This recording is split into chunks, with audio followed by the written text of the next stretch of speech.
I'm 91 years old. People always ask me, Grandpa, aren't you afraid to live alone? I smile every time. You see, loneliness is not about living alone. Loneliness is about feeling forgotten. When my wife passed away, everyone told me the same thing. Go to a nursing home. It will be easier. But I asked myself one question. Do I want to wait for life to end or continue living? So, I made a different decision. Every morning, I wake up early. I make my own tea. I open the window and greet the sun. I walk to the park. I talk to strangers. Sometimes they become friends. I read books. I write letters to my grandchildren. I cook simple food and thank God for another day. Living alone taught me something important. Independence keeps the soul young. If you are afraid to live alone, don't rush to a nursing home. Instead, learn something new every day. Talk to people, even strangers. Keep your body moving. Keep your mind curious. And most importantly, keep your heart grateful. Because the truth is, you don't stop living when you get old. You get old when you stop living. And at 91 years old, I'm still living. I'm 91 years old. Most people think life becomes quiet at this age. But my life is not quiet. It is full of small sounds. The sound of birds outside my window in the morning. The sound of water boiling for my tea. The sound of my old wooden chair when I sit down. These sounds remind me that I am still here, still breathing, still living. The morning routine. Every morning, I wake up before the sun. Old people don't sleep much. But that is not a bad thing. It gives me time to think. I slowly get out of bed, stretch my arms, and whisper, "Thank you, God, for another day." Then I walk to the kitchen. My kitchen is small, but it holds many memories. My wife and I cooked here for more than 40 years. Sometimes I still feel like she is standing next to me. I can almost hear her voice saying, "Don't put too much sugar in the tea." I smile when I remember that. I make 1 cup of tea. Then I sit by the window. The world outside slowly wakes up. A young man runs past my house every morning. A woman walks her dog. Children wait for the school bus. I watch them and think, life never stops moving, and neither should we. The day my children worried. One day, my son visited me. He looked around my house very carefully. He checked the stairs. He checked the bathroom. He even checked my refrigerator. Finally, he sat down and said, "Dad, maybe it's time you moved to a nursing home." I looked at him quietly. I knew he was worried. He loves me, but I also knew something he did not understand. I said, "Son, a nursing home is not always the answer." He looked surprised. "But Dad," he said, "you're 91.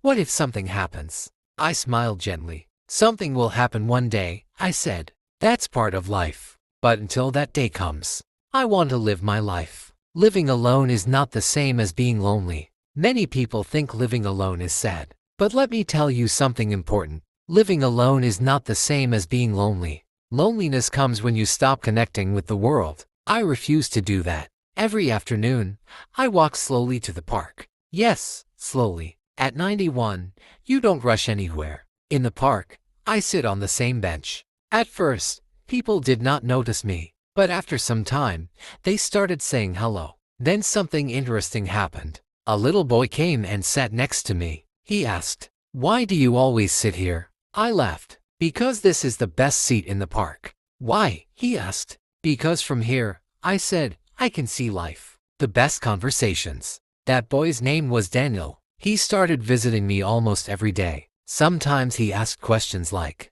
"What was the world like when you were young?" I told him stories. I told him about life without smartphones, without the internet, without social media. He could not believe it. "Then how did you talk to your friends?" he asked. "We visited them," I said, "and we listened to each other."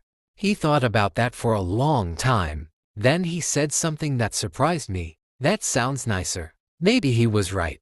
People often ask me, what is the secret to living to 91? They expect me to say something like healthy food or exercise. Those things help. But that's not the real secret. The real secret is this: stay curious about life. Even now, I try to learn new things. Last year, my granddaughter showed me how to use a smartphone. At first, I hated it. Too many buttons, too many messages. But now I use it to send voice messages to my family. Sometimes I even watch videos. Imagine that. A 91-year-old man watching videos on the internet. Life is funny. The hard nights. But I won't lie to you. Some nights are difficult. At night, the house becomes very quiet. Too quiet. That is when I miss my wife the most. I look at her photo beside my bed. I talk to her sometimes. Not because I'm crazy, but because love does not disappear, even after death. And when I feel sad, I remember something she once told me. She said, "If I go first, promise me something." I asked, "What?" She smiled and said, "Promise me you will keep living." And that is exactly what I'm doing. My advice to you. So if you are afraid to live alone, don't run away from life. Instead, open your window every morning. Walk outside. Talk to people. Help someone. Learn something new. Laugh when you can. Cry when you need to. But never stop living. Because one day, you will wake up and realize something important. Life was never about how long we lived. It was about how deeply we lived. And at 91 years old, I am still learning how to live. I'm 91 years old. People often think that at my age, life becomes slow and boring. But something surprising happened last winter. One cold afternoon, I was sitting in the park like always. The wind was strong, and the trees were shaking gently. Most people stayed inside their homes that day, but I still came to the park. Because habits keep a person alive. While I was sitting on my bench, I noticed an old woman standing near the gate. She looked confused. She looked around slowly, like she was searching for something. After a few minutes, she slowly walked toward my bench. "Excuse me," she said softly. "Is this Maple Park?" I smiled. "Yes, it is." She looked relieved. "Oh good," she said. I thought I was lost. Her name was Margaret. She was 86 years old. She told me something that touched my heart. "I just moved into the nursing home down the street," she said. Her voice sounded sad. "They say it's good for me, but it doesn't feel like home." I understood exactly what she meant. A place can be safe, but still feel empty. The conversation that changed something. Margaret sat beside me on the bench. For a few minutes, neither of us spoke. We simply watched the birds flying over the trees. Finally, she said something quietly. "Are you here with family?" I shook my head. "No, I live alone." Her eyes became wide. "Alone? At 91? I laughed softly. "Yes." She looked at me like I was some kind of miracle. "Don't you feel scared?" she asked. I thought about that question carefully. Then I said, "No, I feel free." She was silent for a moment. Then she whispered, "I wish I had your courage." After that day, Margaret started visiting the park often. Sometimes a nurse from the nursing home walked with her. Other days she came alone. We sat together and talked about many things. Old memories, our childhood, the people we loved. One day she said something that made me very quiet. "They told me I should move to the nursing home because I might fall one day." I nodded slowly. "That might happen," I said. She sighed. "But in the nursing home," she continued, "I feel like I'm already waiting for the end." Her words stayed in my mind for a long time. Many people are not afraid of death. They are afraid of stopping life too early. A lesson from a child. A few days later, Daniel, the little boy from the park, ran toward us. "Grandpa!" he shouted happily. He always called me Grandpa. Margaret laughed when she heard that. "Is that your grandson?" she asked. "No," I said. "He's just my friend." Daniel looked at Margaret and waved. "Hello." She waved back. Then Daniel said something very simple but very powerful. "My mom says old people are very wise." Margaret smiled sadly. "I hope that's true." Daniel looked at both of us and said, "Then why do old people look sad sometimes?"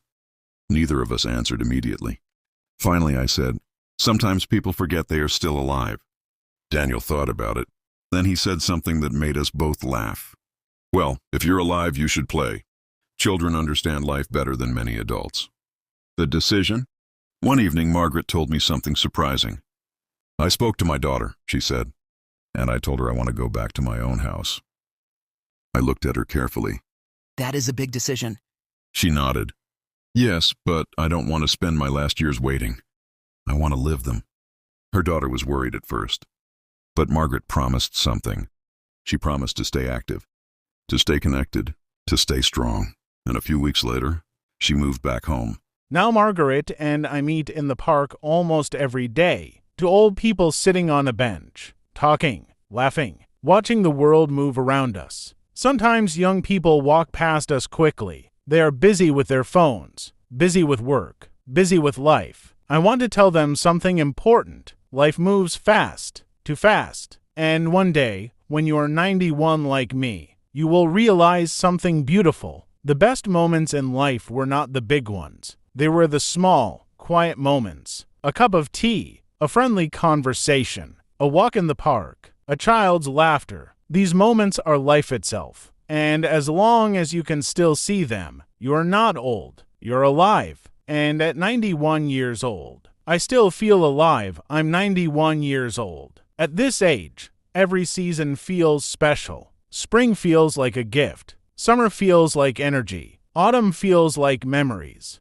But winter makes people think. One quiet winter morning, I woke up earlier than usual. The house was cold and silent. For a moment, I just lay in bed and listened. No voices, no footsteps, just silence. Many people think silence means loneliness, but sometimes silence is simply peace. I slowly got up, made my tea, and looked outside the window. Snow had covered everything. The trees, the road, even the park bench where I usually sit. It looked like the world was sleeping.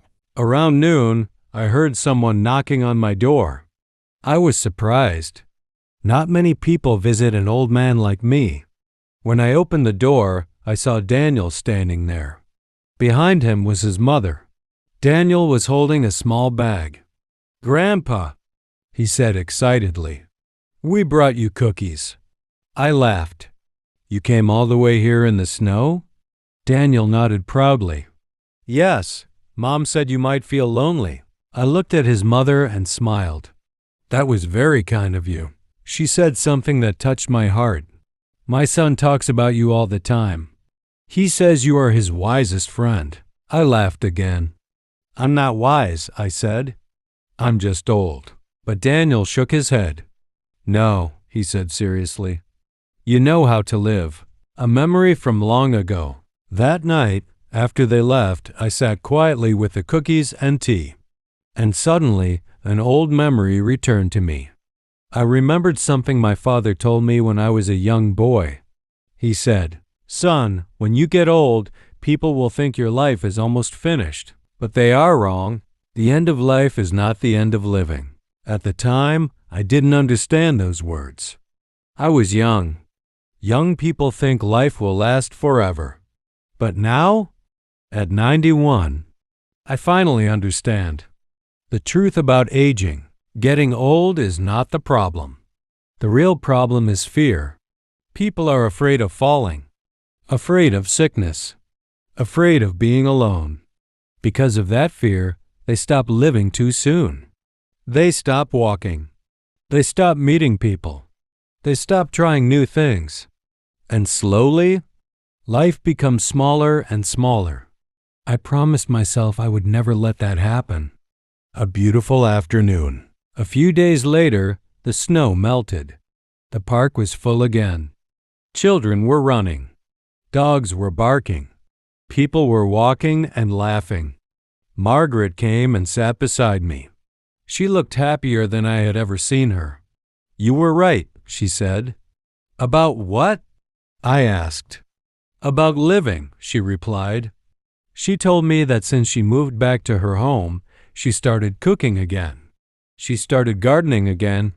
She even started writing letters to old friends. "I feel alive again," she said. I smiled. "Because you chose life." The most important lesson. As the sun began to set that evening, Daniel ran toward us again. He was always full of energy. "Grandpa," he said, "tell me something important." I laughed. "You ask difficult questions." But then I thought carefully. What is the most important lesson a 91-year-old man can share? Finally, I said this. Life is not about avoiding problems. Life is about continuing despite them. You will feel sadness. You will lose people you love. You will face fear. But if you keep walking forward, you will still find joy. Daniel listened very carefully. Then he said something simple. "I hope I live to 91 like you." I smiled gently. "Don't just live long. I told him. Live fully. One final thought. Now when people ask me, aren't you afraid to live alone? I give them the same answer every time. No, because being alone does not mean life is empty. Life becomes empty only when we stop appreciating it. So if you're afraid to live alone, don't run away from life. Open your door. Walk outside. Talk to people. Find small moments of happiness. Because those small moments are what make a life beautiful. And at 91 years old, I'm still finding them.